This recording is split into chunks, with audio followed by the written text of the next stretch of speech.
purpose of this video is to discuss the diffusion of innovation theory and how there are different adopters.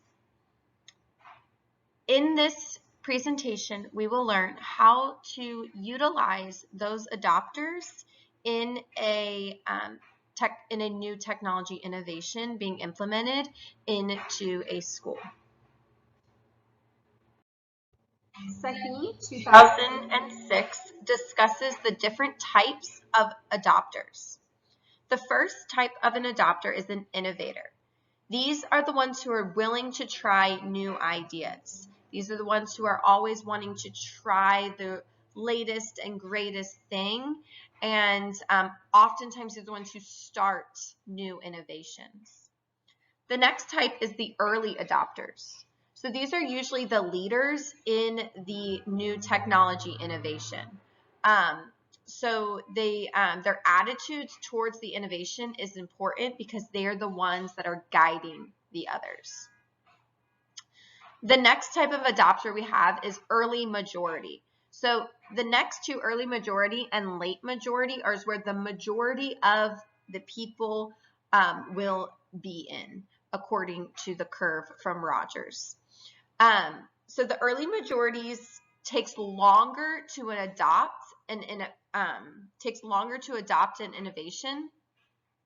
but does oftentimes do before their peers. So they're not the first ones to come up with the idea. They're not the ones leading the innovation. They take just a little bit longer, but when they do, they have a very important role to lead the rest of the majority through their networks and through things like that. So they are usually before the rest of their peers. Then we have the late majority. So the late majority wait until their peers have adopted a change. They wait until the uncertainty is gone, and then they will adopt the innovation. The laggers are skeptical. They oftentimes have a traditional view about education and will not adopt the new innovations until the very end. They want to make sure that it has been successful and it's completely implemented before they will implement. All right, so now we're going to discuss how to utilize the adopters in a technology innovation. The very first thing that you need to do to utilize these adopters is to identify who is what. Who are your innovators? Who are your early adopters? Who are your early majority? So you know how to utilize them in the innovation process. These adopters, the three I just mentioned, the early adopters, are crucial to the success of a technology program. So your innovators would be the ones to try out the new program. Because of their willingness to do that, they would be the one to, start the new program, try it out, determine the effectiveness, and get all the kinks. So when I think of Christ's leadership and his style, his innovators were his disciples. They were his original people that he brought, his original innovators that he brought on the journey with him. Next, we have early adopters. So these are going to be the people that we're going to utilize as your role models and utilize them as leading the innovation. So in Christ's leadership, I think of Peter, James, and John, and how they were really his go-to people, his leaders that were out spreading the gospel. They were kind of trained in the beginning and then were set out to then go lead the trainings. The next part we have is our early majority. Okay, so these are the people that would be trained by those early adopters. So these adopters would need to be ensured of the benefits and successes of the technology innovation and express their role in sharing the program with other peers. So the early majority's role how we would utilize them would really be to share with their peers. So when we think of this in terms of Christ's leadership, we think of all the ordinary people who were influenced in the beginning by those disciples, the people who were influenced by the teaching and the work of the disciples before everybody else, before all the peers. Okay, next we will look at the late adopters and how to utilize them in a new technology innovation. So again, it's very important that we identify these adopters, so the late majority and the laggards at the beginning, so that you know where you need to spend some time.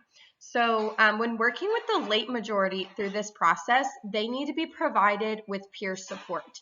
So remember, some of their peers have already adopted this change. And so you have that support from the peers.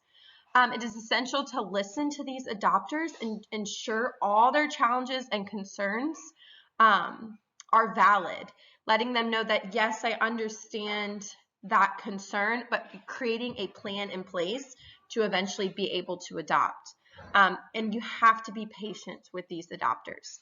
So when we think of Christ and we think of his leadership, for the late majority, I think of the Pharisees. They really didn't want to believe in Christ.